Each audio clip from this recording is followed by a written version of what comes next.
إذا مستمرون معكم مع آخر التطورات الميدانية والسياسية من سوريا، وإلى إلى هذه اللحظة سوف نتطلع إلى ما يجري على الأرض في الغوطة مع مازن الشامي مراسل شبكة شام من هناك. أهلا بك معنا مازن. ما صورة الأوضاع من عندك الآن؟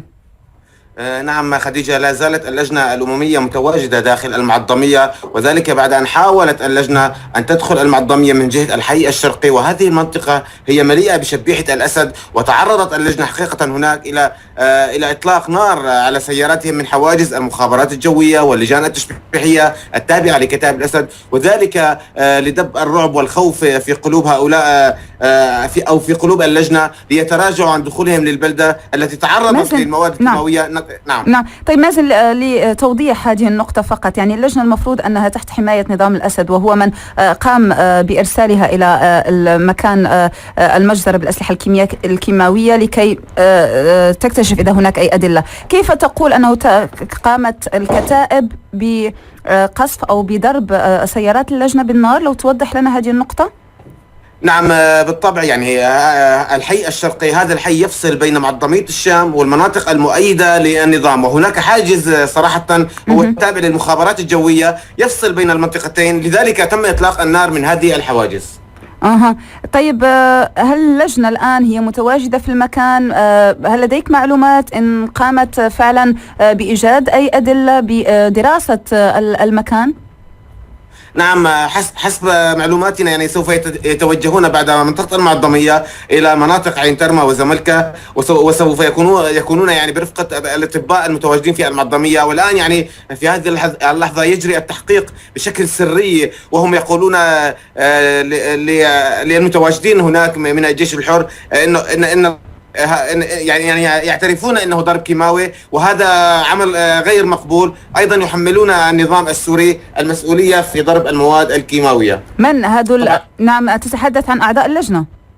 طبعا اعضاء اللجنه، طبعا هذا ما يتكلمون به داخل مدينه المعظميه، اما ما يتكلمون به خارج البلده لا احد يعلم ما هو. ربما هم يخافون يعني لانهم موجودون من ضمن الاراضي المحرره. يعني ولكن مازن تقول ان هناك معلومات انهم فعلا اكتشفوا ان كان هناك ضرب باسلحه كيماويه، صحيح؟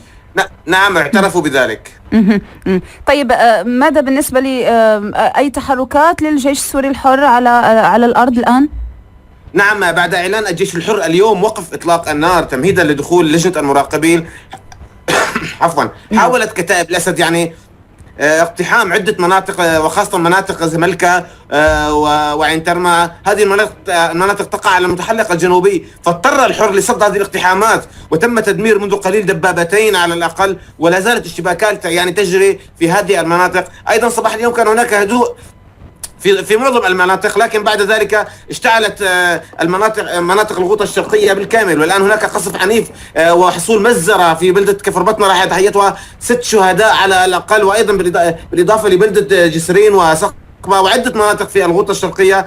ورد الجيش الحر مباشرة باستهداف رتل عسكري مليء بالذخيرة كان خارج من اللواء 68 على استراد السلام، وكان متوجه حقيقة إلى الفوج 137، وتم تحقيق إصابات مباشرة في صفوف هذا الرتل.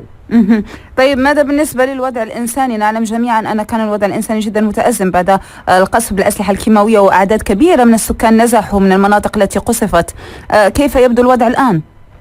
يعني حقيقة من كان يتواجد في مدينة زملكة وعين ترمى والمناطق التي تتعرض للمواد الكيماوية، مباشرة الجيش الحر سارع إلى إجلائهم إلى المناطق القريبة منهم كبلدات المليحة وسقبة، وبالإضافة لمنطقة دير العصافير والزبدين. يعني الآن هؤلاء الأهالي جميعهم متواجدين ومكتظون يعني في هذه الأحياء أو المناطق التي ذكرتها. طيب، لديك معلومات ربما مازن عن وضع المشافي الميدانية، وضع المصابين يعني قبل يعني في 21 من أغسطس بالأسلحة الكيماوية التي قصفت بها قوات الأسد هذه المناطق؟ هل تماثلوا للعلاج؟ هل الحالات مستقرة؟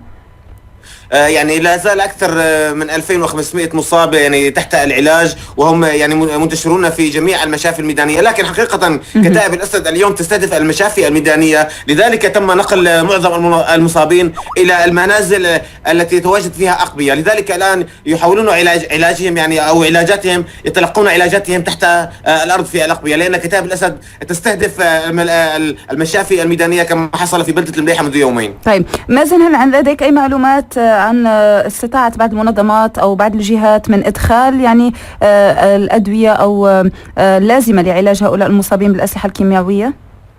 يعني بعد استهداف منطقة زملكا وعين ترمى، كتائب الأسد أغلقت جميع مداخل ومخارج الغوطة الشرقية. حتى المدنيين الآن ممنوع أن يدخلوا ويخرجوا من هذه المنطقة تحسبا من إدخال المواد الإسعافية للمصابين الذين أصيبوا بالمواد الكيماوية. لذلك الآن يعني لا أحد يستطيع الدخول والخروج.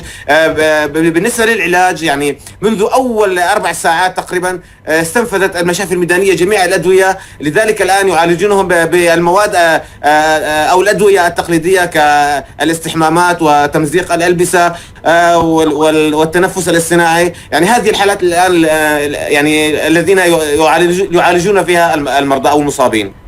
أشكرك جزيلا مازن الشامي مراسل شبكة شام، كنت معنا مباشرة عبر سكايب من هناك من الغوطة. شكرا جزيلا لك على هذه المعلومات مازن.